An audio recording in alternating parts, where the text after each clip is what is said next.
can hear me, Mio. 1-1. Cobra Kai is one of those rare shows that comes around and has virtually no amount of hype due to its position, in this case being a sequel series to a movie franchise that started decades ago. But due to the love, passion, and overall epicness of it, it grew to become a beloved series that fans cannot wait to see more of. But what might surprise many of you is that some of the things that go on behind the scenes in order to make the show shine, and also help the actors be better in their roles. So allow us to show you 7 things you didn't know about Cobra Kai, including new info on Season 4. Be sure to like the video and subscribe to the channel. Number 7. Cobra Kai Season 4, filming now. One of the best parts about the confirmation of the release date for Cobra Kai Season 3 was that Netflix announced right away that the series was going to get a Season 4.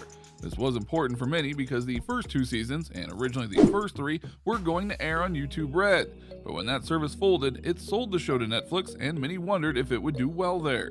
Oh, it did, and as a result, it's become one of Netflix's biggest shows, bringing in all new fans from all over, and now the hype for Season 4 is bigger and better than ever. And that is good, because fans are wanting to see what will happen next with the tales of its characters. A tale that is now officially in production in terms of filming.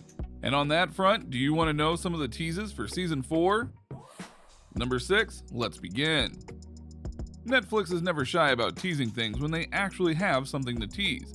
And as they noted, they just recently announced that filming has begun on the first episode of Season 4, the title of which is called Let's Begin, a reference to one of the final scenes of Season 3 where the combined dojos of Miyagi-Do and Eagle Fang Karate, we know eagles don't have fangs, started to train together for the All Valley Karate Tournament.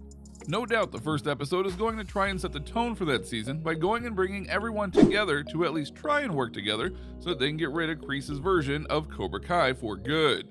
But that's not the only thing they've announced. In a tweet they stated, Very Venus and Peyton List will be returning as series regulars, and we have some new faces joining us this season, Dallas Dupree Young and Una O'Brien.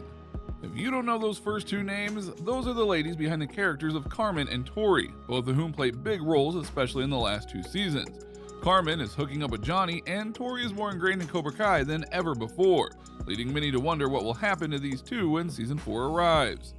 It'll be a wait for sure, as they'll no doubt do another 10 episodes of filming, and they're just starting on Season 1, but it'll be worth the wait. Number 5, Season 5 and beyond?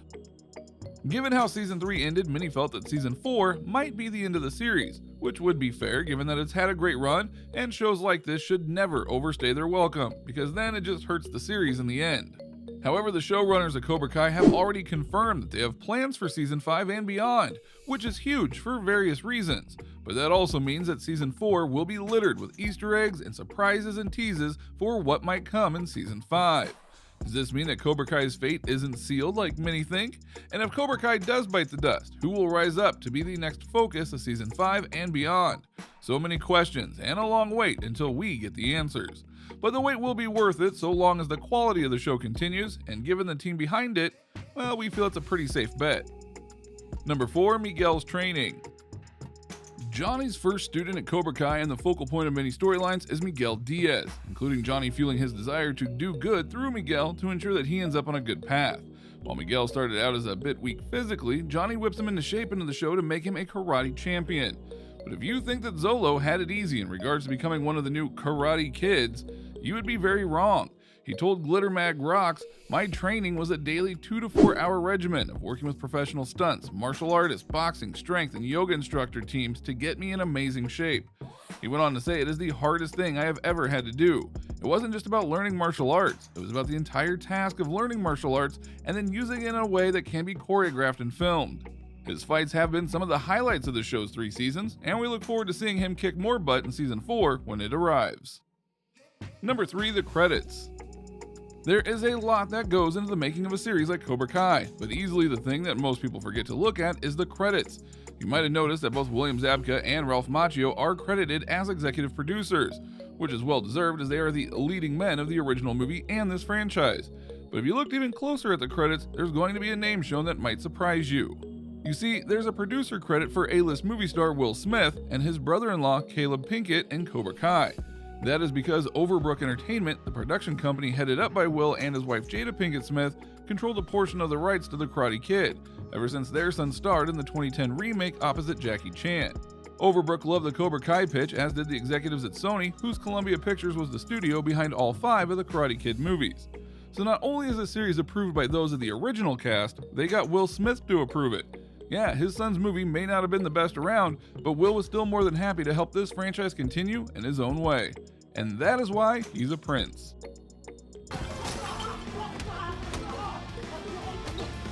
Number 2, the little details of the date scene.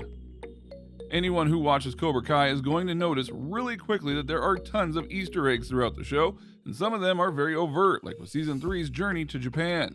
However, some are a bit more subtle. The first date scene between Miguel and Samantha in Season 1 not only happens in a golf and stuff, that was the same place that Daniel and Allie had their first date, but the whole scene in general was basically a recreation of that first date. Producer John Hurwitz explains, "Since we mostly shoot in Atlanta, we had to get creative.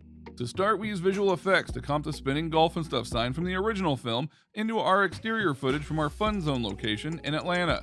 They have mini golf at Fun Zone, so we filmed some Sam and Miguel mini golf bits, like Daniel and Allie had in their movie. But our production designer Ryan Berg really stepped up his game by getting the same Super Chex hockey arcade game they used in the movie, as well as an 80s era photo booth for our young couple to take photos in. Did they have to do that? No, but they did it to make it feel more in tune with the franchise. Yep, they sure did." Well, sometimes I use my season tickets for business too. Entertaining clients, stealing the... Number 1, the arrival of Kreese. Season 1 was truly all about Johnny trying to redeem himself in both his eyes and in regards to his past. It was a roller coaster ride that ended in the All Valley tournament, where Miguel beat his son Robbie with a dirty move. After which, Johnny laments what happened in Cobra Kai, only to be met by the return of his mentor and John Kreese.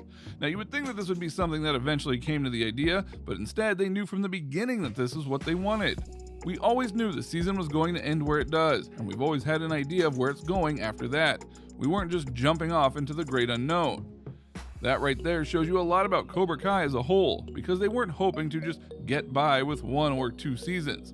They wanted to go big and deep with this universe, and as a result, they knew exactly who to bring in and when to make the best impact. Season 3 saw that in spades with the return of the Japan side of Karate Kid lore, as well as Allie, and Season 4 is aiming to bring in a man with a silver tongue and possibly even more. So what do you think? What do you think of this look at the Cobra Kai franchise and how it's become much more than anyone thought it would be due to its care, fun, actors, and so on? What is your favorite part about Cobra Kai as a whole? What do you personally think about the series and where it may be headed? Do you have a specific thing that you're looking forward to with Season 4? Let us know in the comments below. Be sure to subscribe, and we'll see you next time on the channel.